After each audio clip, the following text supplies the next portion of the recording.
सिंध के नए माली साल का बजट पेश करने के लिए असेंबली इजलास कल दोपहर 3 बजे तलब कर लिया गया। बजट 300 अरब रुपए से जायद रकम का इजाफा कर दिया गया।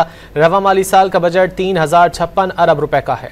सिंध के नए माली साल के लिए 3300 अरब रुपए से जायद के बजट की तजवीज़ दी गई है। बल्दियात का बजट 350 अरब रुपए, महकमा दाखिला का बजट 200 अरब रुपए से जायद, जबकि महकमा ट्रांसपोर्ट का बजट 75 अरब रुपए करने की तजवीज़ दी गई है।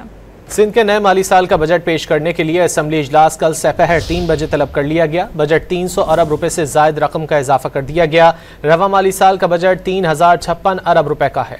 सिंध के नए माली साल के लिए 3300 अरब रुपए से जायद के बजट की तजवीज़ दी गई है। बल्दियात का बजट 350 अरब रुपए, महकमा दाखिला का बजट 200 अरब रुपए से जायद, जबकि महकमा ट्रांसपोर्ट का बजट 75 अरब रुपए करने की तजवीज़ दी गई है। सिंध के नए माली साल का बजट पेश करने के लिए असेंबली इजलास कल दोपहर 3 बजे तलब कर लिया गया। बजट 300 अरब रुपए से जायद रकम का इजाफा कर दिया गया।